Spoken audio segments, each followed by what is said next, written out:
você é acadêmico e sente que pode melhorar o seu rendimento? Você tem tido dificuldades em confiar nas suas habilidades e talvez até questionado a sua inteligência? É possível que você esteja simplesmente tendo uma dificuldade com as suas funções executivas, e isso é algo que pode ser treinado e aprendido. O meu nome é Vanusa, sou acadêmica de psicologia em fase de conclusão e estou fazendo uma pós em neuropsicologia. Se você quer saber um pouco mais sobre esse assunto e melhorar e muito seu rendimento acadêmico, continue comigo no vídeo.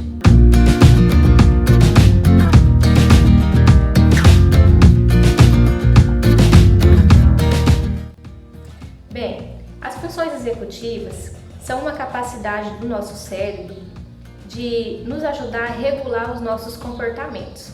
É através das funções executivas que a gente realiza ações intencionais, ou seja, a gente sai do modo automático para planejar as nossas ações e fazer as coisas de acordo com esse planejamento.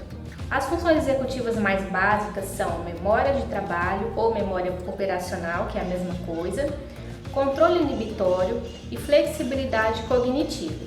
A memória operacional ou memória de trabalho, ela é responsável pelo quê? Para fazer associações do conteúdo que nós recebemos no momento, da informação que nós recebemos no momento, com outras informações que já estejam no nosso repertório, na nossa memória anterior, tá? Na nossa memória de longo prazo. Então é a nossa memória de trabalho que vai fazer essa correlação, essa associação com outros conteúdos. Então digamos que hoje eu assista a uma aula online, agora as nossas aulas estão sendo online, né, para todos, e eu assisto essa aula e tem um artigo que eu li a semana passada dentro desse mesmo assunto. O que vai acontecer? Quando eu assistir a essa aula, o conteúdo vai fazer muito mais sentido para mim, porque a minha memória de trabalho vai buscar ali, vai resgatar da minha memória de longo prazo aquilo que eu absorvi daquele conteúdo que eu li. E assim ela vai fazer essa associação e vai tornar o conteúdo muito mais claro para mim. Então é a nossa memória operacional ou de trabalho que é responsável por fazer essas associações. O nosso controle inibitório. Para que serve o controle inibitório? Como o nome já sugere, ele é a nossa capacidade de autocontrole. É a nossa capacidade de dizer não para algum estímulo em função de um outro estímulo. Aí entra uma dificuldade que muitos de nós acadêmicos temos, que é de manter uma rotina de estudo. Essa rotina de estudo, ela exige disciplina, ela exige que a gente consiga dizer não para algumas coisas. E claro que a gente precisa falar aqui do celular, das redes sociais. Qual é o ideal? O ideal é que a gente consiga, no momento de estudo, retirar o celular de perto da gente, de preferência deixar em outro cômodo, em um outro local da casa, para que a gente não se sinta tentado a olhar as nossas redes sociais, as nossas notificações. Ou seja, o controle inibitório, ele não vai precisar estar tão ativo ali naquele momento se o meu celular estiver retirado num local mais reservado. Se o celular estiver próximo a mim, o tempo inteiro eu vou ter que estar me negando e dizendo não para o impulso de olhar o celular. E isso pode ser estressante, isso pode tornar a atividade que eu estou fazendo, que no caso é estudar, pode tornar essa atividade muito menos prazerosa do que ela seria, porque o tempo inteiro eu preciso dizer não para uma outra coisa que também quer ter a minha atenção. Então o ideal é diminuir daí esses outros estímulos que podem precisar do meu não.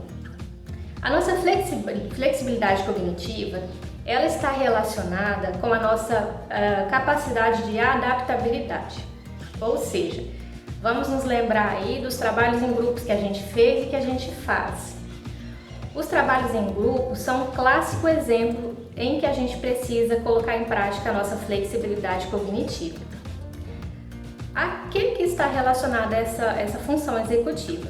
Ela está relacionada principalmente à nossa capacidade de perceber que algo dentro de um planejamento não deu certo e aí eu pensar numa outra estratégia para substituir aquela que não deu certo. Então é essa capacidade de eu me adaptar e de eu encontrar novas saídas para as coisas. Ela também está muito relacionada com a capacidade de eu conseguir ouvir a opinião de outras pessoas que sejam diferentes da minha. Por isso eu dei o exemplo do trabalho em grupo. Às vezes é muito difícil para nós conseguirmos levar em consideração a opinião de outras pessoas que sejam diferentes da nossa. E na nossa vida acadêmica isso está muito presente nos nossos trabalhos em grupo. O que é o legal da gente saber? As funções executivas, elas podem ser treinadas. Então talvez essas questões estejam em déficit na sua vida, porém, com um pouquinho mais de esforço você pode treinar.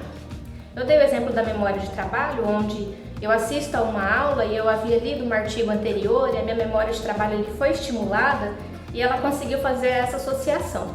Então isso é muito interessante, você assistir a uma aula e sobre aquele tema você buscar outras fontes, assistir vídeos sobre aquele assunto, ler algum artigo, buscar outras fontes de conhecimento. Isso vai desenvolver muito mais a sua memória operacional de trabalho, né? E vai te ajudar a absorver muito melhor o conteúdo do que se você tiver apenas uma fonte daquela informação. Com relação ao controle inibitório também, a dica do celular ela é muito válida. Se você conseguir deixar o seu celular distante, isso vai te auxiliar muito mais. Bom, por hoje é isso. Através desse vídeo eu estou inaugurando esse canal Psicologia para a Vida. E o objetivo desse canal é trazer a psicologia para o nosso cotidiano e tornar a nossa vida muito melhor, trazer mais qualidade de vida para nós. Espero que você tenha gostado desse vídeo e esteja acompanhando os demais que eu vou estar postando aqui. Obrigada!